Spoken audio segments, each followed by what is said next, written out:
Hi, it's Dwyer, gamblersadvisory.com, with some comments on the upcoming heavyweight championship bout between champion Vitali Klitschko and challenger undefeated American Kevin the Kingpin Johnson.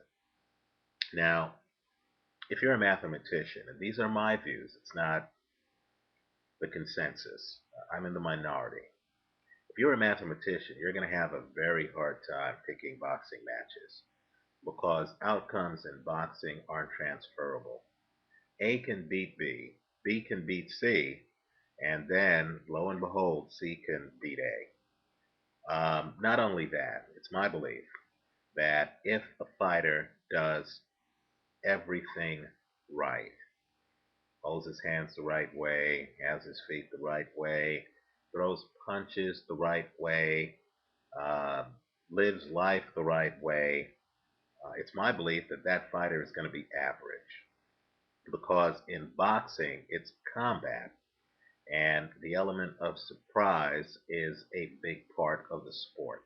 So if your opponent knows exactly what you're going to do, if your opponent can hire sparring partners who fight exactly like you, if your opponent can pick up a book on how to box and can look at the chapters and can figure out exactly what you're going to do in response to his actions, then quite frankly, you're going to lose the fight and you're going to be an average fighter. So if you go back through history, I would argue that it's the fighters who are operating outside the box who often are the most dominant fighters in the sport's history. So you have a 185-pound guy, Rocky Marciano, fighting very low and coming up and throwing a high volume of punches, whether you're covered up or not. He's hitting you on forearms and he's hitting you at odd angles. His feet are off. And of course, he is history's undefeated heavyweight champion. He retired with the belt. He was never beaten in the ring, at least not professionally. And of course, he had victories over great fighters like Ezzard Charles and Archie Moore, as well as Joe Louis, right? You think about Mike Tyson. Tyson didn't even come in with a jab. I remember when I first saw Tyson, I thought, what is this guy doing? Tyson would literally just walk up to fighters like this and immediately start throwing punches. And of course, Mike Tyson arguably was the most dominant heavyweight champion of the 1980s. That brings me to Vitali Klitschko. Now, I believe Vitali, as I mentioned in my book, has what I call a few optical illusions going on that actually make him the best heavyweight in the world right now. Now, for those of you who want to argue that Vladimir Klitschko, his younger brother, who is a better athlete, is the best heavyweight in the world, I hope you leave your comments for me here on YouTube because I'd like to know how a guy who got stopped by Ross Purity, Corey Sanders, Layman Brewster, and dropped by Sam Peter could somehow be deemed a better heavyweight than a member of his family who sports a 92% knockout ratio like Vitali Klitschko. Keep in mind, the two fights that Vitali lost, he was not knocked down in, right? One fight was against an all-timer, Lennox Lewis. And in that fight, he was winning the fight and, of course, lost the fight on cuts. It was stopped. The other fight, he was dominating Chris Bird. And, of course, he had a rotator cuff problem and had to quit on the stool. In other words, Vitali Klitschko has never been knocked out like Vladimir Klitschko was knocked out by Corey Sanders, right? And you're talking about the highest knockout ratio in the history of the heavyweight division. Now, what Vitali does that is an optical illusion is as you watch him, people claim he's throwing arm punches. I think one of the big secrets to Vitali's success is superior balance. In other words, it looks like he's throwing arm punches. Look at his legs. Look closely at his legs. I believe Vitali Klitschko is getting tremendous leverage off his legs. The reason it's important is I believe his opponents get lulled into believing that Vitali isn't hitting that hard, and then of course they end up getting chopped down by a guy who I believe only one of his fights that he's won has gone the distance. Another optical illusion Vitali has is he looks awkward in the ring. He drops his hands. And keep in mind, you have a whole class of boxers out there, many elite fighters who routinely drop their hands in fights. Right? Roy Jones drops his hands. Carl Froch, it's a bit of a shocker because Froch doesn't have hand speed, drops his hands. Vitali Klitschko drops his hands. You'll see him drop his hands against Kevin Johnson. And the illusion is that Vitali Klitschko is easy to hit. He's right in front of you. He has his hands down. The reality is that Vitali Klitschko is one of the best defensive fighters in the heavyweight division.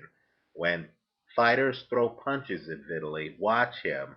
He knows how to lean his head back to use length. He's tall as it is, but his defense is excellent because he's very hard to hit flush in the face. Not only that, think about the great shoulder rollers in boxing. People like Bernard Hopkins. How Hopkins gets inside, then he's moving his shoulders. Floyd Mayweather.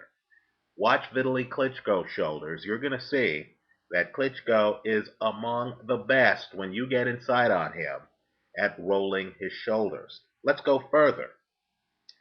Some boxers block your punches. You'll see them raise their hand and they'll block the punch. Watch Vitali Klitschko's hands. You're going to see that Vitali Klitschko is actually blocking arms. In other words, often in fights, he'll have his hands out. He'll almost look like a zombie in a movie.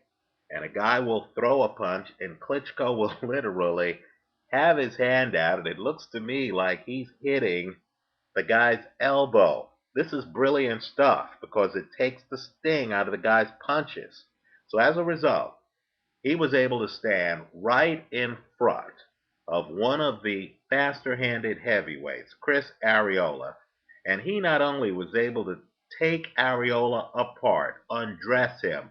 That fight wasn't close. The only reason it went 10 rounds is because Arreola could take a lot of punishment, and he was able to average 15 power shots per round. He landed 153 power shots in the fight, and of course, he was able to do so at a 53% connect rate.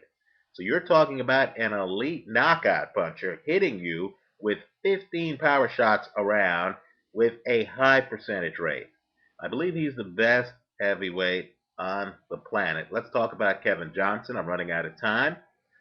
Kevin Johnson actually looks really good on film. He hasn't fought anybody. He only has 9 knockouts, but his last 3 fights, none of them have gone to the end of the 6th round. The preferred play, in my opinion here, because there's going to be a knockout in this fight, is to take the under 9.5 rounds, in other words, at the halfway point of the 10th round, and to take the minus 155. I believe someone is going to get stopped. Johnson, who does look talented, I was surprised looking at his fights. Johnson doesn't have the stamina. One of two things is going to happen. Either Johnson is going to get lucky and he can let his hands fly, or Vitali Klitschko is going to dispatch Johnson when it becomes apparent that Klitschko is actually the better athlete with the better stamina. Also, keep in mind, both of these guys are tall, big guys with big punches. Don't be fooled by Johnson's 9 knockouts. Look at his recent knockout ratio. So I like the under 9.5 rounds at the minus 155. You have to bet 155 to win 100. Somebody in this fight's going to get knocked out. If Vitali Klitschko has a 92% knockout ratio, that means that Johnson literally has an 8% chance of going the distance. Also, Johnson, better than advertised. Let me know your thoughts. Visit us at gamblersadvisory.com.